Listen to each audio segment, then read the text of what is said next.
Der nostre vives in celis, sanctificetur nomen tuum. Good evening, everyone. This interior castle retreat with Father Jacob Mariadas has been one of its kind spiritual experience in my life. Avila Echo Spirituality Center in the green misty hills of Munnar is the best location to connect with the Creator through His creation. Silent, serene creation to experience the Creator. It is a retreat center with a resort atmosphere. This retreat is a welcome break from the other retreats. 9 days, small group of 11, emphasis on silence, prayer, confession, healing of the family tree, and the classes on the interior castle by St. Teresa of Avila. Father Jacob Mariadas, the barefooted preacher, is rooted in Eucharist, prayer, and fasting. He radiates peace and joy. He is humble and approachable. Listening to him, interacting with him, is like experiencing the various mansions of the interior castle. Thank you, Father, for your guidance and support. I recommend everyone to take the 9 days off and spend with yourself, your Creator, and His creation. I leave Munnar different, not more special, but more aware. Not perfect, but more free. More willing to know my own soul, and this is to know my Creator and to know my God inside my interior castle. ശുമിശയ്ക്ക് സ്തുതിയായിരിക്കട്ടെ. എൻ്റെ പേര് Shelly. ഞാൻ ബാംഗ്ലൂരിൽ നിന്നാണ്. ഞാൻ 2 മാസം മുമ്പ് ഒരു ഈ സെയിം ധ്യാനം അറ്റൻഡ് ചെയ്തായിരുന്നു. ഒത്തിരി ഇഷ്ടമായിരുന്നു. പക്ഷെ അത് ലൈക്ക് ഒരു കേക്കിൻ്റെ ഒരു സൈഡ് മാത്രം ടേസ്റ്റ് ചെയ്യുന്ന പോലെയായിരുന്നു. അപ്പോൾ ഒരിക്കൽ കൂടി വരണമെന്നുണ്ടായിരുന്നു. എൻ്റെ ഫാമിലിയിൽ ഞാൻ പറഞ്ഞപ്പം ഹസ്ബൻഡും ഞാനും കൂടി ഇത്തവണ വരാൻ പറ്റി. ദൈവത്തിന് ഒത്തിരി നന്ദി പറയുന്നു. പിന്നെ ഇപ്പം ഇവരെല്ലാം പറഞ്ഞതിൽ നിന്ന് വ്യത്യാസമായിട്ട് എൻ്റെ ഒരു ചെറിയൊരു അനുഭവം പറയാനായിട്ട് ഞാൻ ആഗ്രഹിക്കുന്നു. ഈശോയുടെ ഒരു വചനമുണ്ടല്ലോ, നമ്മുടെ ക്രിസ്തീയ ജീവിതത്തിൻ്റെ ഒരു സെൻറ്റർ പോയിൻ്റാണ്. പൂർണ്ണ ഹൃദയത്തോടെ, പൂർണ്ണ ആത്മാവോടെ, പൂർണ്ണ ശക്തിയോടെ ദൈവത്തെ സ്നേഹിക്കുക, നിന്നെപ്പോലെ നിൻ്റെ അയൽക്കാരനെ സ്നേഹിക്കുക. അപ്പോൾ ഈ റിട്രീറ്റിൻ്റെ ഒരു ഈ നമ്മുടെ പ്രാർത്ഥനയുടെയും എല്ലാ ശുശ്രൂഷകളുടെയും ഒരു ബേസായിട്ട് തോന്നിയത് അതാണ് എനിക്ക്. അപ്പോൾ ഞാൻ എപ്പോഴും ചിന്തിക്കുന്നത് എങ്ങനെ ജീവിക്കുക എന്നുള്ളത്. നമുക്ക് ദൈവസ്നേഹം, പരസ്നേഹം ഇതൊക്കെ നമുക്കറിയാം. പക്ഷേ ഇവിടെ ഈ രണ്ടാമത്തെ ഈ ധ്യാനത്തിൽ വന്നപ്പം കുറച്ചുകൂടി എനിക്കത് ആഴത്തിൽ ബോധ്യപ്പെട്ടു. അപ്പോൾ ഞാൻ കഴിഞ്ഞ ദിവസം ഒരു ബുക്കിൻ്റെ ഒരു ജസ്റ്റ് ഒരു ഇൻട്രൊഡക്ഷൻ മാത്രം വായിക്കാനിടയായി. The third alphabet of spirituality എന്നുള്ളത്. അപ്പോൾ അമ്മ ത്രേസ്യയ്ക്ക് ഇൻസ്പിറേഷൻ കിട്ടിയത് ആ ബുക്ക് വായിച്ചിട്ടാണെന്ന് പറഞ്ഞു. അപ്പോൾ ഞാൻ അതിൻ്റെ ജസ്റ്റ് ഒരു ഫ്രണ്ട് പേജ് മാത്രം വായിച്ചപ്പോൾ തന്നെ എന്നെ ഭയങ്കരമായിട്ട് സ്പർശിച്ച ഒരു ജസ്റ്റ് ഒരു വേഴ്സാണ്. സ്നേഹം സ്നേഹിക്കുന്നതിനെ സ്വന്തമാക്കുന്നു. അപ്പോൾ എനിക്ക് കിട്ടിയൊരു ബോധ്യം, നമ്മൾ ദൈവത്തെ നമ്മുടെ എല്ലാം ലോകമോഹങ്ങളെല്ലാം വിട്ട് നമ്മൾ പൂർണ്ണമായിട്ട് സ്നേഹിക്കുമ്പം നമുക്ക് ദൈവത്തെ സ്വന്തമാക്കാൻ കഴിയും. അല്ലാതെ നമ്മൾ കുറേ നേരം പ്രാർത്ഥിച്ചിരുന്നിട്ട് അങ്ങനെയല്ല സ്വന്തമാക്കുന്നത്. നമ്മൾ ദൈവത്തെ സ്നേഹിക്കുക. അപ്പോൾ ദൈവത്തെ സ്നേഹിക്കുന്നത് എങ്ങനെയാണെന്ന് അത് അച്ഛൻ പഠിപ്പിച്ചു തന്നു. നമ്മൾ പരസ്നേഹത്തിൽ കൂടെ നമ്മൾ മറ്റുള്ളവരെ സ്നേഹിക്കുമ്പം അതാണ് നമ്മൾ ദൈവത്തെ സ്നേഹിക്കുന്ന ഒരു ആക്ട്. പിന്നെ നമ്മൾ ഈ ധ്യാനാത്മ പ്രാർത്ഥന ഒരു ആർട്ട് ഓഫ് ലവിങ് ആണെന്നും എനിക്കൊരു ബോധ്യം കിട്ടി. അപ്പോൾ നമ്മൾ കുറേ വാചിക പ്രാർത്ഥന ചൊല്ലണം, പക്ഷെ അത് എപ്പോഴും നമ്മൾ ധ്യാനാത്മക പ്രാർത്ഥനയിലോട്ട് ലീഡ് ചെയ്യണം. അപ്പോൾ അതിന് നമുക്കൊരു ഗൈഡൻസ് ആവശ്യമാണ്. അപ്പോൾ ജേക്കബ് അച്ഛൻ്റെ നിന്ന് അത് നല്ലൊരു എക്സ്പീരിയൻസ് ആണ്, നല്ലൊരു ഗൈഡൻസ് ആയിരുന്നു. അപ്പോൾ ഈ സ്നേഹം, നമ്മൾ സ്നേഹിക്കുന്നതിനെ നമ്മൾ സ്വന്തമാക്കും. അപ്പോൾ നമ്മൾ പുണ്യങ്ങളെ സ്നേഹിച്ചാൽ ആ പുണ്യം നമ്മുടെ സ്വന്തമാവും. നമ്മൾ പാപങ്ങളെ സ്നേഹിച്ചാൽ പാപം നമ്മുടെ സ്വന്തമാവും. അപ്പോൾ എങ്ങനെ പാപത്തെ വെറുത്ത് ഉപേക്ഷിക്കണമെന്നും എങ്ങനെ ദൈവത്തെ കൂടുതൽ സ്നേഹിക്കണമെന്നും ഒരു ക്ലിയർ ഐഡിയ കിട്ടിയ ആ ഒരു വചനത്തിൽ കൂടെ.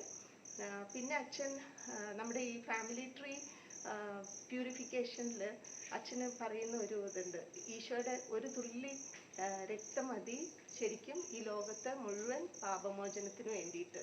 പക്ഷെ അപ്പം ഞാൻ ഇങ്ങനെ ഈ മെഡിറ്റേഷൻ്റെ ഇടയ്ക്ക് ഇങ്ങനെ ഈശോയോട് ചോദിച്ചു, എങ്കിൽ പിന്നെ ഈശോ എന്തിനാ മുഴുവൻ രക്തം ചിന്തി കുരിശിൽ മരിച്ചത്? അതിൻ്റെ ആവശ്യമില്ലായിരുന്നല്ലോ. അപ്പോൾ ഈശോ തന്നെ നമ്മൾക്ക് ഇങ്ങനെ ഈ മെഡിറ്റേഷൻ്റെ ഇടയ്ക്ക് നമുക്ക് പറഞ്ഞു തരുന്നുണ്ട്. അതൊരു എനിക്ക് ഒരു വേർഡാണ് കിട്ടിയത്, ഗ്രേസ് അപ്പോൺ ഗ്രേസ്. അത് വിശുദ്ധ യോഹന്നാൻ ശ്ലീഹയുടെ 1-ാം അധ്യായത്തിലെ വചനമാണ്. യേശുക്രിസ്തു വഴി നമുക്ക് കൃപയ്ക്ക് മേൽ കൃപ ലഭിക്കുന്നതെന്ന്.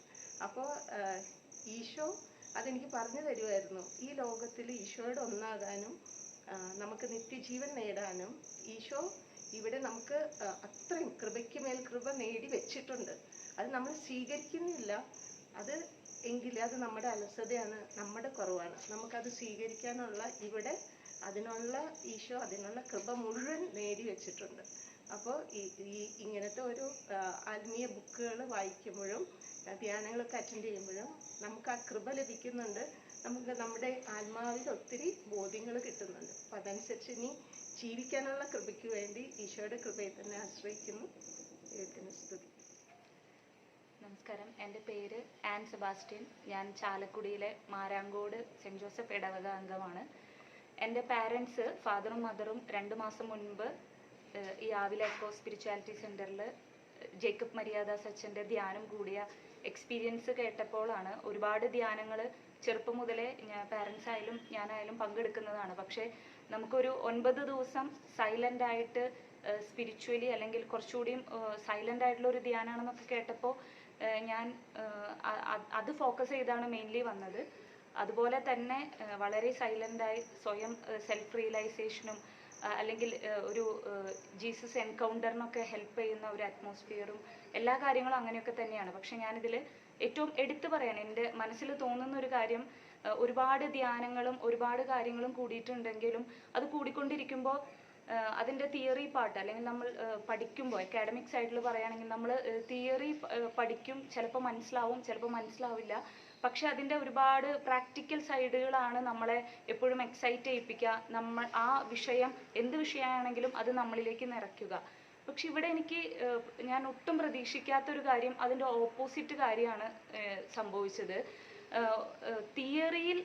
തിയറി പോർഷൻ അമ്മ ത്രേസ്യയുടെ സ്പിരിച്വാലിറ്റിയുടെ 7 ഘട്ടങ്ങൾ നമ്മൾ കേൾക്കുമ്പോൾ പൂർണ്ണമായിട്ട് ഒരു പ്രയർ ലൈഫിൻ്റെ റിയലൈസേഷൻ എനിക്ക് ഫീൽ ചെയ്തു എന്നാണ്. 1000 അനുഭവങ്ങൾ കേൾക്കുമ്പോൾ ആ സമയത്ത് നമ്മൾ ഭയങ്കരമായിട്ട് നിറഞ്ഞ ഒരു ഫീൽ ഉണ്ടെങ്കിലും പ്രാക്ടിക്കൽ ലൈഫിലേക്ക് യാഥാർത്ഥ്യങ്ങളിലേക്ക് ഇറങ്ങി ചെല്ലുമ്പോൾ പലപ്പോഴും നമ്മൾ ശൂന്യമായിട്ട് അല്ലെങ്കിൽ സ്റ്റക്കായിട്ട് ഫീൽ ചെയ്യും.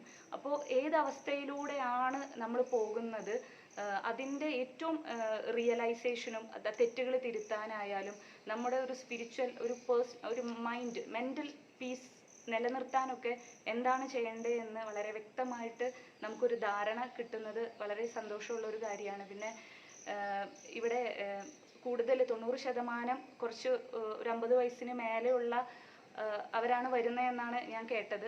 പക്ഷേ എനിക്ക് ഫീൽ ചെയ്യുന്നത് ബൈബിൾ പറയുന്ന പോലെ ഒന്നിലും സന്തോഷം തോന്നുന്നില്ല എന്ന് നമ്മൾ പറയുന്ന കാലം വരുന്നതിന് യൗവനകാലത്തിൽ കർത്താവിനെ സ്മരിക്കുക അല്ലെങ്കിൽ ഈശോയെ കാണുക എന്നാണ് ബൈബിൾ നമ്മളെ പഠിപ്പിക്കുന്നത്. അപ്പോൾ വളരെ കുറച്ച് പേരാണ് ഒരു ബിലോ 30 വയസ്സിന് താഴെ വരുന്നത്. അപ്പോൾ ഈ ഏജിൽ എനിക്കിത് പങ്കെടുക്കാൻ പറ്റിയത് ഒരുപാട് തിരക്കുള്ള ലോകത്തിൽ നിന്ന് സ്വയം തിരിച്ചറിയാനും ഒരു പ്രാക്ടീസിങ് ക്രിസ്ത്യൻ എന്നതിനപ്പുറം സ്പിരിച്വൽ ബേസ് ഉള്ള സ്പിരിച്വലി റൂട്ടഡ് ആയിട്ടുള്ള ഒരു നല്ല മനുഷ്യനാവാൻ നമ്മളെ പഠിപ്പിച്ച നമ്മളെ ശീലിപ്പിച്ച ഒരു ഇടമാണ്. Thank you. Praise Lord.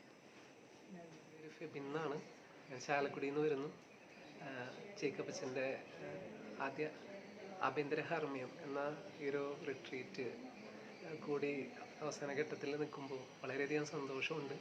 കാരണം ഒത്തിരി ആഗ്രഹിച്ച് പ്രതീക്ഷിച്ച ഒരു റിട്രീറ്റാണ്. പ്രത്യേകിച്ച് ആവിലായിലെ വിശുദ്ധ അമ്മ ത്രേസ്യ പുണ്യവതി വേദപാരംഗതയാണ്. പ്രത്യേകിച്ച് കർമ്മല സഭയുടെ പ്രത്യേക വിശുദ്ധിയാണ്. ഈ ഒരു കാലഘട്ടത്തിൽ അമ്മ ത്രേസ്യയുടെ ഈ ഒരു ആധ്യാത്മികത ഓരോ ക്രൈസ്തവർക്കും വളരെ പ്രധാനപ്പെട്ട ഒരു കാര്യമാണ്. കാരണം ഒരു വിശുദ്ധ ആത്മാവാവണമെങ്കിൽ പ്രത്യേകിച്ച് പല ഘട്ടങ്ങളിലൂടെ, പ്രത്യേകിച്ച് 7 സദനങ്ങളിലൂടെ കടന്നു പോകുന്നതൊക്കെ വളരെ ലളിതമായ ഭാഷയിൽ അച്ഛൻ്റെ ക്ലാസ്സിലൂടെയൊക്കെ വ്യക്തമായിട്ട് മനസ്സിലാക്കാൻ സാധിക്കുന്നുണ്ട്. എന്നാൽ പോലും കർത്താവിൻ്റെ വലിയ കരുണ, പ്രത്യേകിച്ച് കേരള സഭയ്ക്ക് വലിയൊരു അനുഗ്രഹമാണ് ഈ ഇത്തരത്തിലുള്ള റിട്രീറ്റ് പ്രത്യേകമായിട്ട് ഒരു നല്ലൊരു അന്തരീക്ഷത്തിൽ, നല്ലൊരു അറ്റ്മോസ്ഫിയറിൽ, ഒരു പൂർണ്ണമായിട്ടും നിശബ്ദതയിൽ കർത്താവിൻ്റെ സ്വരം കേൾക്കാനൊക്കെ ഈ ഒരു സമയങ്ങളിൽ സാധിച്ചു. ദിവസങ്ങളിലൊക്കെ ദൈവത്തിന് നന്ദി പറയാണ്. പ്രത്യേകിച്ച് അച്ഛനോടും പ്രത്യേകമായിട്ട് നന്ദി പറയുന്നു. ഈ റിട്രീറ്റുമായി ബന്ധപ്പെട്ട് കർമ്മല സഭ ഒത്തിരി ഇനീഷ്യേറ്റീവുകൾ നടത്തുന്നുണ്ട്. പ്രത്യേകമായിട്ട് സഭയ്ക്കും പ്രത്യേകമായിട്ട് നന്ദി പറയുന്നു. ഈശോ അനുഗ്രഹിക്കട്ടെ. Praise God. എൻ്റെ പേര് സിജി രാജു. ഞാൻ എറണാകുളം ജില്ലയിലെ പഴങ്ങനാട് സെൻറ്റ് അഗസ്റ്റ്യൻസ് ഇടവകയിൽ നിന്നാണ് വരുന്നത്. ഞാൻ ഏറെ സ്നേഹിച്ചിരുന്നതാണ്, നിശബ്ദമായ പ്രാർത്ഥന ഞാൻ അഭ്യസിച്ചിരുന്നതുമാണ്. പക്ഷെ അതിൻ്റെ ഒരു കുറച്ചും കൂടെ ആഴങ്ങളിലേക്ക് അതിനെക്കുറിച്ച് അറിയണമെന്നും കൂടുതൽ കോണ്ടംപ്ലേറ്റീവായിട്ട് പ്രെയർ ചെയ്യണമെന്നും വളരെയധികം ആഗ്രഹം ഉണ്ടായിരുന്നു. പിന്നെ ഒരു കുടുംബ സാഹചര്യങ്ങളിൽ കുടുംബത്തിൽ അതിനുള്ള സാഹചര്യങ്ങൾ ഇല്ലാത്തത് കൊണ്ട് പലപ്പോഴും അതിന് സാധിച്ചിരുന്നില്ല.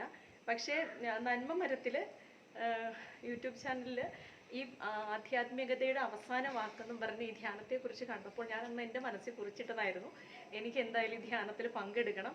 പക്ഷേ എനിക്ക് ഒരിക്കലും, ഞാൻ 1 മാസം മുമ്പാണ് ഇത് കണ്ടത്. അന്നോട്ട് ഞാൻ പൗലോസ് ബ്രദറിനെ വിളിച്ചുകൊണ്ടിരിക്കുന്നതാണ്. പക്ഷെ എനിക്ക് യാതൊരു പ്രതീക്ഷയും ഉണ്ടായിരുന്നില്ല എനിക്ക് ഇതിനകത്ത് സംബന്ധിക്കാൻ പറ്റുമെന്ന്. പക്ഷേ ഈശോ എന്നെ അത്ഭുതകരമായിട്ട് എല്ലാ സാഹചര്യങ്ങളിലെയും എല്ലാ പ്രതിസന്ധികളെയും തരണം ചെയ്ത് ഇവിടെ കൊണ്ടുവന്ന് ഈ ധ്യാനത്തിൽ പങ്കെടുക്കാൻ അനുവദിച്ചു എന്നതിന് ഞാൻ ദൈവത്തിന് ആദ്യമായിട്ട് നന്ദി പറയുന്നു. പിന്നെ ഇത്ര ഡെഡിക്കേറ്റഡ് ആയിട്ട് എടുക്കുന്ന ജേക്കബ് മരിയദാസിന്, അച്ഛനോടും പൗലോസ് സാറിനോടും ഒക്കെ ഒരു ഡെഡിക്കേഷനും പിന്നെ ഇവിടുത്തെ പ്രശാന്തമായ അന്തരീക്ഷവും അടുക്കളയിൽ നല്ല ഭക്ഷണവും എല്ലാം, അങ്ങനെയുള്ള എല്ലാ കാര്യങ്ങൾക്കും ആദ്യമേ നന്ദി പറയുന്നു.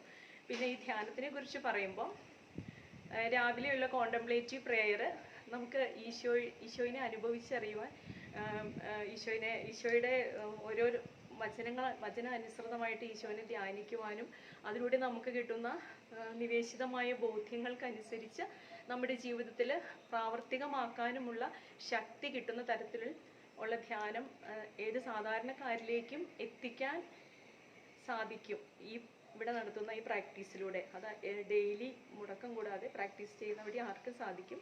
അപ്പോൾ അതൊരു വലിയ അനുഗ്രഹമാണ്. കൂടാതെ അവിടുത്തെ സാന്നിധ്യത്തിലാണ് ആനന്ദത്തിൻ്റെ പൂർണ്ണത. സങ്കീർത്തനം 16:11 തിരുവചനത്തിൻ്റെ അനുസൃതമായിട്ട് ദൈവ സാന്നിധ്യ സ്മരണയിൽ നിലനിൽക്കുന്നതാണ് യഥാർത്ഥ പ്രാർത്ഥന. ആ പ്രാർത്ഥനയിലൂടെയാണ് നമുക്ക് ദൈവത്തിലേക്ക് എത്തിച്ചേരാൻ സാധിക്കുക എന്ന യഥാർത്ഥമായ ദിശാബോധം ഇവിടെ നിന്ന് കിട്ടി. പിന്നെ പറയുകയാണെങ്കിൽ ആഭ്യന്തര ഹർമ്മ്യത്തിൻ്റെ, വിശുദ്ധ അമ്മ ത്രേസ്യയുടെ ആഭ്യന്തര ഹർമ്മ്യത്തിൻ്റെ ആ ചാപ്റ്റേഴ്സിലേക്ക് കടക്കുന്നതിന് മുമ്പുള്ള ഒരുക്കങ്ങൾ വളരെയധികം ശ്രദ്ധേയമായിരുന്നു. ഹൃദയം തുറന്ന് കുമ്പസാരിക്കാനും കൂടാതെ ആന്തരിക ഇന്ദ്രിയങ്ങളുടെ വിശുദ്ധീകരണവും പിന്നെ തലമുറകളുടെ വിശുദ്ധീകരണം എന്ന ഒരു ദിവസം ദിവ്യകാരുണ്യത്തിൻ്റെ മുമ്പിൽ വെച്ച് നടക്കുന്ന ശുശ്രൂഷയും എല്ലാം വളരെ വ്യത്യസ്തമായിട്ട് അനുഭവപ്പെട്ടു. തലമുറകളുടെ വിശുദ്ധീകരണം കഴിഞ്ഞപ്പം കുർബാന സ്വീകരിച്ചു കഴിഞ്ഞപ്പോൾ ആഴമായ ഒരു അനുഭവം, ഒരു അനുതാപത്തിൻ്റെ അനുഭവം ഹൃദയത്തിനെ ടച്ച് ചെയ്തതായിട്ടും ഹൃദയം തുറന്ന് കരയുന്ന ഒരു അനുഭൂതി ആ സമയത്ത് അനുഭവപ്പെട്ടതായിട്ടും അറിയാൻ സാധിച്ചു. അതിനുശേഷം കുറച്ചുകൂടെ നിശബ്ദമായിട്ട് ഇരിക്കാനും ഓരോ വചനങ്ങൾ ധ്യാനിക്കാനും ഉള്ള ഒരു പ്രചോദനം കിട്ടി. പിന്നെ ആഭ്യന്തര ഹർമ്മ്യത്തിനെ പറ്റി പറയുകയാണെങ്കിൽ വേദപരംഗതയായ അമ്മ ത്രേസ്യയുടെ ഏറ്റവും ക്ലാസിക്കലായ ഗ്രന്ഥമാണ് ആഭ്യന്തര ഹർമ്മ്യം. അപ്പം അതിൻ്റെ ഓരോ ചാപ്റ്റേഴ്സും ഓരോ സദനങ്ങളും ഒരു പ്രാർത്ഥനാ ജീവിതത്തിലൂടെ ഉണ്ടാകുന്ന ഓരോ പ്രതിസന്ധികളും പ്രാർത്ഥനയെ എങ്ങനെയാണ് ഓരോരോ കവാടങ്ങളിലേക്ക് കടന്നു പോകേണ്ടത് എന്നുള്ള ഉൾക്കാഴ്ചകളും പ്രാർത്ഥനാ ജീവിതത്തിൽ പുറകോട്ട് വലിക്കാവുന്ന ഓരോ പ്രശ്നങ്ങളും പ്രതിസന്ധികളും എല്ലാം ഗ്രഹിക്കുവാനും അങ്ങനെ ഘട്ടം ഘട്ടമായിട്ട് ആധ്യാത്മിക ജീവിതത്തിൻ്റെ ഏറ്റവും ഉയർന്ന ദൈവ ഐക്യം അല്ലെങ്കിൽ സ്പിരിച്വൽ മാരേജിൽ എത്തേണ്ടത് എങ്ങനെയെന്നും പഠിക്കാൻ കഴിഞ്ഞതിൽ വളരെയധികം സന്തോഷമുണ്ട്. അപ്പം നമ്മുടെ ആധ്യാത്മിക ജീവിതത്തിന് അതനുസരിച്ച് പുനഃക്രമീകരിക്കാനും ഇത് ജീവിതത്തിൻ്റെ ഒരു ഭാഗമാക്കി മാറ്റാനും ദൈവം അനുഗ്രഹിക്കട്ടെ എന്ന് പ്രാർത്ഥിക്കുകയും ഈ ടീം അംഗങ്ങൾക്കെല്ലാം ഹൃദയം നിറഞ്ഞ നന്ദി. ശംശയ്ക്ക് സ്തുതിയായിരിക്കട്ടെ. ഞാൻ ഷാർജ സെൻറ്റ് മൈക്കിൾസ് പാരിഷിൻ്റെ മെമ്പറാണ്. ഞാനിത് 2ാമത്തെ പ്രാവശ്യമാണ് ഈ ധ്യാനം കൂടുന്നത്. കഴിഞ്ഞ ഡിസംബറിൽ ഇവിടെ വന്ന് ധ്യാനം കൂടിയിരുന്നു. അന്നേരം ഈ ധ്യാനം തന്നെ ഒന്നുകൂടെ കൂടണമെന്ന് വലിയ ആഗ്രഹം ഉണ്ടായിരുന്നു. തമ്പുരാനോട് ഞാൻ പ്രാർത്ഥിക്കുമായിരുന്നു, എനിക്ക് ഒരു പ്രാവശ്യം കൂടെ ഒന്ന് കൂടാൻ സാധിച്ചിരുന്നെങ്കിൽ. ആ ആഗ്രഹം ദൈവം പെട്ടെന്ന് തന്നെ സാധിച്ചു തന്നു. ഞാൻ ദൈവത്തിന് ഒത്തിരി നന്ദി പറയുന്നു. ഇത് നമ്മുടെ മനസ്സിനെ അല്ലെങ്കിൽ നമ്മുടെ ആത്മാവിനെ പരിശുദ്ധാത്മാവായ ദൈവവുമായിട്ട് ഐക്യപ്പെടുത്തുന്ന ധ്യാനമാണ്.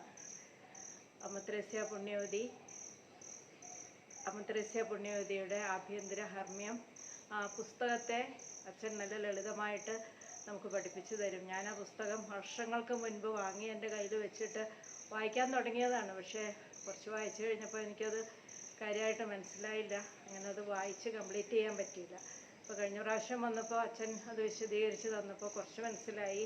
എന്നാലും എനിക്ക് ശരിക്കൊന്നും മനസ്സിലായില്ല. ഇപ്രാവശ്യം ക്ലാസ്സുകൾ കേട്ടപ്പോൾ കഴിഞ്ഞ പ്രാവശ്യത്തെക്കാട്ടിലും കുറച്ചും കൂടെ എനിക്ക് മനസ്സിലാക്കാനായിട്ട് പറ്റി. എങ്ങനെയാണ് ദൈവാത്മാവുമായിട്ട് ഐക്യപ്പെട്ട് നമുക്ക് പ്രാർത്ഥിക്കാൻ സാധിക്കുന്നതെന്ന്. ദൈവത്തോട് എപ്പോഴും ഹൃദയത്തിൽ നിന്ന്, മനസ്സിൽ നിന്ന്, ആത്മാവിൽ നിന്ന് സംസാരിക്കേണ്ടത് എങ്ങനെയാണെന്ന് മനസ്സിലായി. ഇതൊരിക്കലും ഒരു ഭൗതികമായ നേട്ടത്തിന് വേണ്ടിയല്ല. നമ്മുടെ ആത്മാവ് നിത്യതയിലെത്തുവോളം തമ്പുരാനുമായിട്ട് ലയിച്ച് ചേർന്ന് ഈ ഭൂമിയിൽ എങ്ങനെയാണ് ജീവിക്കേണ്ടത്, അതാണ് എനിക്ക് മനസ്സിലായത്. അങ്ങനെ ആ ഒരു കൃപ ദൈവം തന്നെ തരണം. അതിനു വേണ്ടിയിട്ട് പ്രാർത്ഥിക്കുന്നു. പിന്നെ എല്ലാവരും വന്ന് ധ്യാനം കൂടുക, അതാണ് ഞാൻ പറയുന്നത്. എല്ലാവർക്കും ഇത് കൂടിക്കഴിഞ്ഞാൽ നമുക്ക് ആധ്യാത്മികമായിട്ട് ഒത്തിരി വളരാനായിട്ട് സാധിക്കും. അപ്പോൾ ധ്യാനം നടത്തുന്ന നമ്മുടെ ധ്യാന ഗുരുവായ ജേക്കബ് മരിയാദാസ് അച്ഛന് നന്ദി പറയുന്നു. ഇത് കോർഡിനേറ്റ് ചെയ്യുന്ന പൗലോ സാറിന് നന്ദി പറയുന്നു. പിന്നെ ഈ ആവില റിട്രീറ്റ് സെൻ്ററിലുള്ള ഞങ്ങളോടുകൂടെ സഹകരിച്ച് ഇത് ചെയ്യുന്ന എല്ലാവർക്കും നന്ദി പറയുന്നു. ഈശോ മിശിഹായ്ക്ക് സ്തുതിയായിരിക്കട്ടെ. എൻ്റെ പേര് എലിസബത്ത്. ഞാൻ എറണാകുളത്ത് നിന്ന് വരുന്നു. ഞാൻ ഈ ധ്യാനത്തെക്കുറിച്ച് കേട്ടിട്ട് ഏകദേശം ഒരു വർഷത്തോളമായി. പലപ്പോഴും വരണമെന്ന് ആഗ്രഹിച്ചാലും അതിന് പല തടസ്സങ്ങളും ഉണ്ടായിട്ടുണ്ട്. പക്ഷേ ദൈവകൃപയാൽ ഇപ്പോഴാണ് ഇതിൽ പങ്കെടുക്കാനുള്ള അനുഗ്രഹം എനിക്ക് കിട്ടിയത്. ഞാൻ ഈ അവിലാസത്തിൽ വന്നപ്പോൾ തന്നെ നമുക്കൊരു ഭയങ്കര ഒരു ആത്മീയത നമുക്ക് തന്നെ അനുഭവപ്പെട്ടുന്നു. ഇവിടുത്തെ ഇതിൻ്റെ ലൊക്കേഷനിൽ നിന്ന് നമുക്ക് വളരെ കണ്ണിന് നയനായതും വരെയുണ്ട്. പിന്നെ പ്രാർത്ഥനാനുഭവത്തിലായാലും ഇവിടെ എല്ലായിടത്തും ആ ഒരു ദൈവത്തിൻ്റെ ആത്മീയത നിറഞ്ഞു നിൽക്കുന്ന ഒരു സ്ഥലമായിട്ട് എനിക്ക് അനുഭവപ്പെട്ടു. പിന്നെ കാലത്ത് തന്നെ എല്ലാ ദിവസവും ആദ്യകാലത്തുള്ള ആ മെഡിറ്റേഷൻ അത് വളരെ നല്ലതായിരുന്നു. 1 മണിക്കൂർ നേരം നമ്മൾ ദൈവത്തോടുകൂടി ദൈവത്തിൻ്റെ ആത്മാവിൽ അലിഞ്ഞ് നമ്മൾ ഇരിക്കുമ്പോൾ ഒരു ഭയങ്കര സന്തോഷം നമുക്ക് അനുഭവിച്ചിരുന്നു. പിന്നെ അതുപോലെ തന്നെ ഇപ്പം എല്ലാ ദിവസവും കുർബാനയിൽ എനിക്ക് വളരെ സന്തോഷമായി. ഒത്തിരി ഞാൻ കുറേ കാലമായി ഞാൻ ഈ കുർബാന ഇങ്ങനെ മുഴുവനായിട്ട് പങ്കെടുക്കാനുള്ളൊരു ആദ്യത്തെ ദിവസം വന്നു ശരിക്കും ഞാൻ കുർബാനയിൽ ശരിക്കും കരയായിരുന്നു. എനിക്ക് അത്ര സന്തോഷം. കുറേ കാലമായിട്ട് ഞാൻ പറഞ്ഞില്ലേ ഞങ്ങൾ അവിടെ എറണാകുളം അവിടേക്ക് ഇങ്ങനെ കുർബാനയ്ക്ക് ഒത്തിരി തടസ്സങ്ങളുണ്ടായിരുന്നു. അപ്പോൾ അതായിരുന്നു എൻ്റെ മനസ്സിന് ഭയങ്കര സന്തോഷം. എല്ലാ ദിവസവും കുർബാന എനിക്ക് കൂടാൻ പറ്റുന്നത്. പിന്നെ എന്താ വെച്ച് കഴിഞ്ഞാൽ ഇപ്പം കുമ്പസാരിക്കാനും ഉള്ളു തുറന്നിടണം കുമ്പസാരിക്കാനുള്ള അനുഗ്രഹം കിട്ടി. പിന്നെ അതിന് ശേഷം ഒരു ദിവസം മുഴുവനും ആരാധനയിലിരുന്നിട്ട് അതിന് ശേഷമാണ് ഇപ്പോൾ കുടുംബക്ഷേത്രത്തിൻ്റെ ഇതിനു വേണ്ടിയിട്ട് പ്രാർത്ഥന നടന്നത്. അത് കുടുംബത്തിൻ്റെ ശാഖകളെ വിശദീകരിക്കുന്നത്. അപ്പോൾ അതൊക്കെ കഴിഞ്ഞപ്പോൾ നമുക്ക് ഭയങ്കര ഒരു സ്വാതന്ത്ര്യം കിട്ടിയ പോലെയായിരുന്നു. പിന്നെ എന്താ വെച്ച് കഴിഞ്ഞാൽ ഇപ്പം ഈ ലോകത്തിനോട് നമുക്ക് ഇവിടെ ഒരു ലോക അരൂപിയോടാണല്ലോ നമ്മളെപ്പോഴും ചേർന്ന് നിൽക്കണേ. അപ്പോൾ നമുക്ക് ക്ലാസ്സിലിരുന്നു കൊണ്ട് ഇപ്പോൾ ഈ അഭ്യന്തര കർമ്മ ധ്യാനത്തിനെ കുറിച്ചുള്ള ഓരോ ഇതുകളെക്കുറിച്ചും ജേക്കബച്ചൻ പറഞ്ഞു തന്നപ്പോൾ അത് യേശു ശിഷ്യന്മാരൊക്കെ ഒന്നിച്ച് നടന്ന സമയത്ത് ഇങ്ങനെ നമ്മൾ ക്ലാസ്സിലിരുന്നു കൊണ്ട് ഓരോ കാര്യങ്ങളും വളരെ ലളിതമായിട്ട് നമുക്ക് പറഞ്ഞ് മനസ്സിലാക്കുന്നത്. ആ പുസ്തകം എടുത്ത് വായിച്ച് നോക്കുമ്പോൾ നമുക്കൊന്നും അറിയില്ലായിരുന്നു. പക്ഷേ ഇപ്പം അത് ഒരുമിച്ചിരുന്ന് കേൾക്കുമ്പോൾ ഭയങ്കരമായിട്ട് ഒത്തിരി മനസ്സിലാകുന്നുണ്ട്. അപ്പോൾ അതിൽ പറഞ്ഞവർ ആദ്യം തന്നെ നമ്മൾ പാപത്തിൽ നിന്ന് വിടുതൽ വാങ്ങുകയും പിന്നെ അത് കഴിഞ്ഞ് ധനത്തിനോടുള്ള ആസക്തി അതിൽ നിന്ന് വിടുതൽ വാങ്ങണം. പിന്നെ അത് കഴിഞ്ഞ് ദൈവത്തെ കണ്ടുമുട്ടുന്നു. പിന്നെ അവസാനം പിന്നെ നമ്മളത് ഷെയർ ചെയ്യണം. അപ്പം നമുക്ക് ധ്യാനങ്ങൾ ഒത്തിരി പല സ്ഥലങ്ങളും കൂടിയിട്ടുണ്ടെങ്കിലും ഇതൊരു വ്യത്യസ്തമായ ഒരു അനുഭവമായിരുന്നു നമുക്ക് കിട്ടിയത്. ഇത് അങ്ങനെ മറ്റത് നമുക്ക് ഭയങ്കര സ്ട്രെസ്സായിരുന്നു. കാലത്തൊട്ട് നമ്മൾ ഒത്തിരി നേരം രാത്രിയാവുന്നവരെ ഇരിക്കുമ്പോൾ നമുക്ക് ഭയങ്കര അസ്വസ്ഥത തോന്നി. പക്ഷേ ഇവിടെ അങ്ങനെയൊന്നും തോന്നില്ല. ഒരു കുടുംബത്തിലെ അംഗങ്ങൾ ഒരുമിച്ച് ചേരുന്ന പോലെ ഉള്ളൊരിത് അനുഭവപ്പെട്ടത്. പിന്നെ ഇവിടുത്തെ താമസം, പിന്നെ ഭക്ഷണം, അതൊക്കെ വളരെ നല്ലതായിരുന്നു. എല്ലാം കൊണ്ടും അതുപോലെ എല്ലാവരും ആയിട്ട് ഭയങ്കര സന്തോഷമാണ് നമുക്ക് തോന്നിയത്. കുറച്ച് ദിവസം 9 ദിവസം ഇങ്ങനെ വന്ന് വരികയെന്ന് പറഞ്ഞപ്പോൾ അന്ന് വിചാരിച്ചു, ദൈവമേ 9 ദിവസം ഇത്ര മാറി നിൽക്കണ്ടേ എന്നൊക്കെ വിചാരിച്ചു. പക്ഷേ ദൈവം ഇവിടെ കൊണ്ടു കഴിഞ്ഞപ്പോൾ ഈ 9 ദിവസം പോയത് എങ്ങനെയാണെന്ന് അറിയില്ല. ഇന്നലെ ഞങ്ങൾ പറയായിരുന്നു നാളത്തോടുകൂടി കഴിയല്ലേ എന്ന് പറയായിരുന്നു. അപ്പോൾ ഞാൻ പറയുന്നത് ടെൻഷനൊക്കെ ഉള്ളവർക്കൊക്കെ ഒരുമിച്ച് ഇവിടെ വന്ന് ഇവിടെ കുറച്ച് ദിവസം താമസിക്കുകയാണെങ്കിൽ അവർക്ക് ഒരു ടെൻഷൻ ഫ്രീ ആവാനും പറ്റും. ആദ്യകൽപ്പതിന് ആധ്യാത്മികതയിൽ നമുക്ക് വളരാനുള്ള ഒരു അനുഗ്രഹം കിട്ടും. അപ്പോൾ ഇങ്ങനെ ഒരു അവസരം ദൈവം എനിക്ക് ഒരുക്കി തന്നതിന് ഞാൻ ദൈവത്തിന് നന്ദി പറയുന്നു. എല്ലാവർക്കും പറയുന്നു, എല്ലാവരോടും സാധിക്കുന്നവരെല്ലാവരും ഇവിടെ വരികയും ഈ ധ്യാനത്തിൽ പങ്കെടുക്കണമെന്ന് ഞാൻ ആഗ്രഹിക്കുകയും ചെയ്യും. ഞാൻ കോട്ടയം ജില്ലയിൽ നിന്നാണ് വരുന്നത്. എൻ്റെ പേര് മേരി ജോസഫ്. ഞാൻ ജേക്കബ് മരിയദാസ് അച്ഛൻ്റെ ആഭ്യന്തര ഹർമ്മ ധ്യാനത്തെക്കുറിച്ച് അറിഞ്ഞപ്പോൾ മുതൽ പങ്കെടുക്കണമെന്ന് ആഗ്രഹമുണ്ടായിരുന്നു. ദൈവകൃപയാൽ ഇപ്പോൾ എനിക്കതിൽ പങ്കെടുക്കാനുള്ള കൃപ ലഭിച്ചു. ദൈവത്തിന് ഞാൻ ആദ്യമായിട്ട് നന്ദി പറയുകയാണ്. എല്ലാ ധ്യാന ദിവസങ്ങളിലും രാവിലെയുള്ള 1 മണിക്കൂറുള്ള ധ്യാനം, അതിനുശേഷം ബുദ്ധി, മനസ്സ്, ഓർമ്മ ഇവയുടെ വിശുദ്ധീകരണത്തിന് വേണ്ടിയുള്ള ശുശ്രൂഷ, പിന്നെ ഒരു ദിവസം മുഴുവനും ദിവികാരുണ്യത്തിന് മുൻപിൽ ഇരുന്ന് പ്രാർത്ഥിച്ചൊരുങ്ങിയ ശേഷമുള്ള തലമുറകളുടെ സൗഖ്യത്തിന് വേണ്ടിയുള്ള ശുശ്രൂഷ, പിന്നെ ആഭ്യന്തര കർമ്മത്തിലെ 7 സദനങ്ങളെക്കുറിച്ചുള്ള പഠനം, ഇവയെല്ലാം വളരെ ഫലദായകമായിരുന്നു. ജേക്കബ് അച്ഛനും പൗലോസ് സാറിനും വളരെയധികം നന്ദി. താമസം, ഭക്ഷണം എല്ലാം വളരെ നന്നായിരുന്നു. ഇനിയും പങ്കെടുക്കാൻ സാധിക്കണമേ എന്നുള്ള ആഗ്രഹത്തോടെയാണ് ഞാൻ പോകുന്നത്. നന്ദി. എൻ്റെ പേര് മെബിൻ കുര്യൻ. ഞാൻ പാലായിൽ നിന്ന് വരുന്നു. ഞാനിവിടെ ഈ ധ്യാനത്തെ പറ്റി കേട്ടറിഞ്ഞത് എൻ്റെ മമ്മിയും കുറച്ച് നാൾ മുമ്പ് ധ്യാനം കൂടാൻ വന്നിരുന്നത്. അങ്ങനെയാണ് ഞാൻ കേട്ടറിഞ്ഞത്. പക്ഷേ എന്നാലും ധ്യാനം കൂടണമെന്ന് താല്പര്യം കൊണ്ടോ അല്ലെങ്കിൽ ദൈവത്തോടുള്ള വിശ്വാസം കൊണ്ടോ ഒന്നുമില്ല ഞാൻ ഇവിടെ വന്നതും ഇല്ല. പക്ഷേ എനിക്കൊരു ധ്യാനം കൂടണമെന്നൊരു ഉള്ളിൻ്റെ ഉള്ളിൽ തോന്നലുണ്ടായിരുന്നു. ആ ഒരു ഇതിൽ വെച്ചിട്ട് ഞാനിങ്ങനെ വന്നതാണ്. പക്ഷേ എന്നാലും ഇവിടെ വന്നു കഴിഞ്ഞപ്പോഴാണ് അതിൻ്റെ ഒരു ഇമ്പോർട്ടൻസ് എനിക്ക് മനസ്സിലായത്. ധ്യാനത്തിൻ്റെ ഇമ്പോർട്ടൻസ് എനിക്ക് മനസ്സിലായി. പറഞ്ഞാൽ നമുക്ക് നല്ലൊരു ഫ്രീഡം, നല്ല രീതിയിലിരുന്ന് ബാക്കിയുള്ള ധ്യാനത്തെ പോലെയല്ല, ഒരു ഒച്ചപ്പാട് ബഹളമൊന്നുമില്ല. അറ്റ്മോസ്ഫിയർ ടോട്ടലി സൈലൻ്റ് ആണ്. ദൈവത്തോടിരുന്നോ ഒറ്റയ്ക്കിരുന്നോ നമുക്ക് ഒരു നല്ല രീതിയിൽ കമ്മ്യൂണിക്കേറ്റ് ചെയ്യാൻ പറ്റും കർത്താവുമായിട്ട്. അതുപോലെ നല്ലൊരു പീസ്ഫുൾനെസ് ഫീൽ ചെയ്യും. പിന്നെ മെയിനായിട്ട് എടുത്ത് പറയേണ്ട 2 കാര്യങ്ങൾ, ഒന്ന് ഇവിടുത്തെ കുമ്പസാരമാണ്. ആ കുമ്പസാരിച്ച് കഴിഞ്ഞപ്പം ഇവിടെ വന്നപ്പോൾ ഫസ്റ്റ് ക്ലാസ് അച്ഛൻ പറഞ്ഞു, നമ്മൾ നല്ലൊരു കുമ്പസാരം നടത്തി കഴിഞ്ഞാൽ നിങ്ങളുടെ ഉള്ളിലൊരു ഭാരം ഇറങ്ങിപ്പോൾ ഭാരം ഇറങ്ങും. ഞാൻ വലിയ കാര്യമായിട്ട് വിശ്വസിച്ചില്ല. കേട്ടിട്ടുണ്ടെന്നും പറഞ്ഞിരിക്കുകയായിരുന്നു. പക്ഷേ അത് ശരിക്കും റിയലായിട്ട് ഞാൻ നന്നായിട്ടൊരു കുമ്പസാരം ചെയ്ത് കഴിഞ്ഞപ്പം ശരിക്കും എനിക്കത് ഫീൽ ചെയ്തു. അതാണ് എൻ്റെ മുഖത്ത് തന്നെ നല്ലൊരു പ്രസന്നത എനിക്ക് തന്നെ ഫീൽ ചെയ്യുന്നു ഉള്ളിൽ തന്നെ. പിന്നെ രണ്ടാമത്തേത് നമ്മുടെ തലമുറകളുടെ സൗഖ്യം. അത് ഭയങ്കര ഇമ്പോർട്ടൻ്റ് ആയിട്ട് ഞാൻ എടുത്തിരുന്ന സംഗതിയാണ്. കാരണം നമ്മുടെ പൂർവ്വകാരണന്മാരിൽ നിന്ന് വന്ന പോയ എല്ലാ പാപങ്ങളും അവിടെ കൊണ്ട് തീർന്ന് നമ്മൾ പിന്നെ പുതിയൊരു മനുഷ്യനായിട്ട് രൂപാന്തരപ്പെട്ട് പിന്നെ നമ്മൾ ബാക്കി ഇവിടത്തേക്ക് ഇരുന്ന ആത്മീയതയിൽ പോവുകയാണെങ്കിൽ നമുക്ക് നല്ല രീതിയിൽ മുന്നോട്ടൊരു ഭാവി ജീവിതം ജീവിക്കാൻ സാധിക്കുമെന്നാണ് ഞാൻ വിശ്വസിക്കുന്നത്. ഈശോ മിശിഹായ്ക്ക് സ്തുതിയായിരിക്കട്ടെ. വളരെ അപ്രതീക്ഷിതമായിട്ടാണ് 1 കൊല്ലം മുമ്പ് ഞാൻ ഈ ആഭ്യന്തര ഹർമ്മ്യ ധ്യാനത്തിൽ സംബന്ധിക്കാനിടയായത്. ഈശോവിനെ സ്വന്തമാക്കുന്നത് എങ്ങനെയാണെന്ന് ഞാൻ വിചാരിച്ചുകൊണ്ടിരിക്കുകയായിരുന്നു. വളരെയധികം ധ്യാനങ്ങൾ കഴിഞ്ഞ 40 വർഷത്തിനുള്ളിൽ ഞാൻ കൂടിയിട്ടുണ്ട്. പക്ഷെ അതിലൊന്നിലും ഇത്രമാത്രം ക്രിസ്തുവിനെ സ്വന്തമാക്കുന്നത് എങ്ങനെയാണെന്നുള്ള വിശദമായ ഒരു പഠനം നടത്താനും ഒന്നും സാധിച്ചിട്ടില്ല. പക്ഷേ കഴിഞ്ഞ തവണ ആ ധ്യാനത്തിൽ കൂടിയപ്പോൾ വലിയൊരു അനുഭവമായിട്ട് അതെനിക്ക് മാറി. അതിൻ്റെ വെളിച്ചത്തിൽ ഞാൻ കൂടുതലായിട്ട് പ്രാർത്ഥിക്കുകയും പഠിക്കുകയൊക്കെ ചെയ്തു. വളരെയധികം മണിക്കൂറുകൾ തന്നെ ഞാൻ ഇതിനു വേണ്ടി ചെലവഴിച്ചു. അങ്ങനെ ഇരിക്കുന്ന അവസരത്തിലാണ് വീണ്ടും ഒരു ധ്യാനം കൂടണമെന്ന് ഞാൻ വിചാരിക്കുന്നു. അപ്പോൾ എനിക്ക് ആരോഗ്യപരമായിട്ടുള്ള ചില പ്രശ്നങ്ങളെല്ലാം ഉണ്ടായിരുന്നു. എന്നിരുന്നാലും ഇത്തവണ ഈ ധ്യാനത്തിൽ സംബന്ധിക്കുവാൻ എനിക്ക് സർവേശ്വരൻ കരുണ ചെയ്തു. അങ്ങനെ ആ ധ്യാനത്തിൽ കൂടി ബഹുമാനപ്പെട്ട ജേക്കബ് മരിയദാസ് അച്ഛൻ്റെ നേതൃത്വത്തിലുള്ള ഈ ധ്യാനം തീർച്ചയായിട്ടും എനിക്ക് വലിയ അനുഗ്രഹം ചെയ്തു എന്ന് ഞാൻ വിശ്വസിക്കുന്നു. കൂടുതൽ ആഴത്തിൽ യേശുവിനെ അറിയാനും കൂടുതൽ സ്നേഹിക്കാനും വിവിധ 7-ാം സദനത്തിലേക്ക് എങ്ങനെയാണ് കടന്നെത്തുന്നത് എന്നുള്ള വിശദമായിട്ടുള്ള ഒരു പഠനം നടത്താനൊക്കെ സാധിച്ചു. എല്ലാറ്റിനും നമ്മുടെ കർത്താവ് ഈശോ മിശിഹായ്ക്ക് നന്ദി പറയുന്നു. അവിടുത്തെ കാരുണ്യ കൃപ എൻ്റെ മേൽ സമർത്ഥമായി വർഷിച്ചതിനെ ഓർത്ത് വീണ്ടും ഞാൻ നന്ദി പറയുന്നു. ജേക്കബ് അച്ഛനും നന്ദി പറഞ്ഞുകൊണ്ട് എൻ്റെ വാക്കുകൾ ഉപസംഹരിക്കുന്നു. Thank you.